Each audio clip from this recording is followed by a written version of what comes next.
I'm John Zeanah, and I'm the Director of Planning and Development for the City of Memphis and Shelby County. So I have a unique position in that I oversee a joint operation of city and county government. So whether you're a resident of the City of Memphis or you're a resident of unincorporated Shelby County, our Division of Planning and Development is overseeing things like long-range planning, regulation of land use through zoning, construction permitting and inspections, housing, sustainability, and transportation planning for your area. So we encompass a lot of those. We encompass all those areas, and we encompass both city and unincorporated county.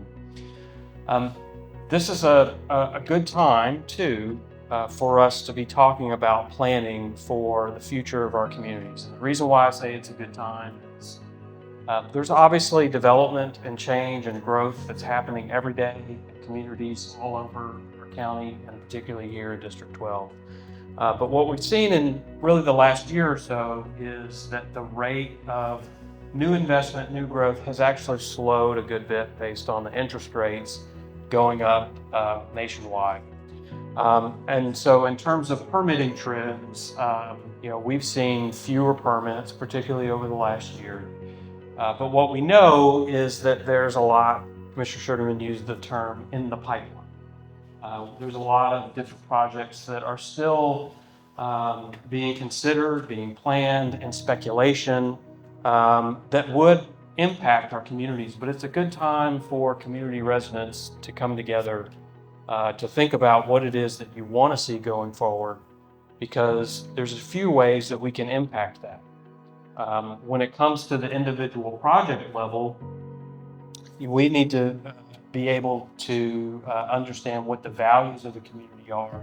So when those projects are proposed, not only we get your input when there's a particular decision that has to be made by the Planning Commission or by the County Commission or City Council, but we understand those values from having worked with the community through the planning process. But we also need to work with the community to think about how things change, not just in the short term, but in the long term as well. So there's a few different opportunities that are coming up that I want to make sure you all are aware of.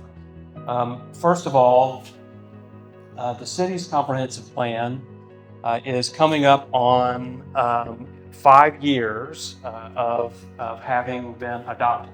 The city's comprehensive plan is called Memphis 3.0. It was adopted in 2019.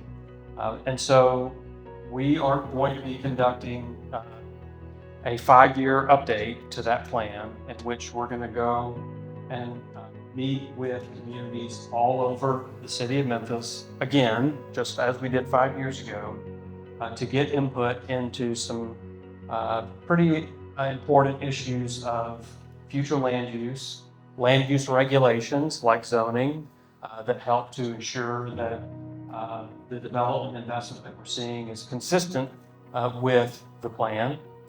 But we're also, through that process, going to be talking about what are community investment priorities that can be done in the way of usually infrastructure investments that can advance some of the recommendations and desires of the community. So 5 years ago, when we did the comprehensive plan for the city, there were a couple of investment priorities that the community identified. One of them was the need to invest in the intersection of Winchester and Ridgeway and improving safety around that intersection.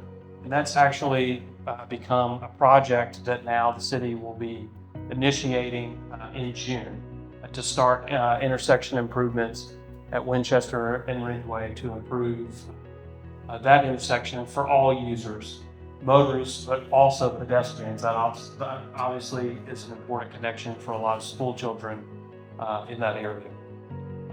Another recommendation from the community was to look really at Winchester in its entirety. And truly it needs to be considered not only within the city of Memphis, but also in the unincorporated area too, to think about similar types of issues, how safety is improved along that roadway.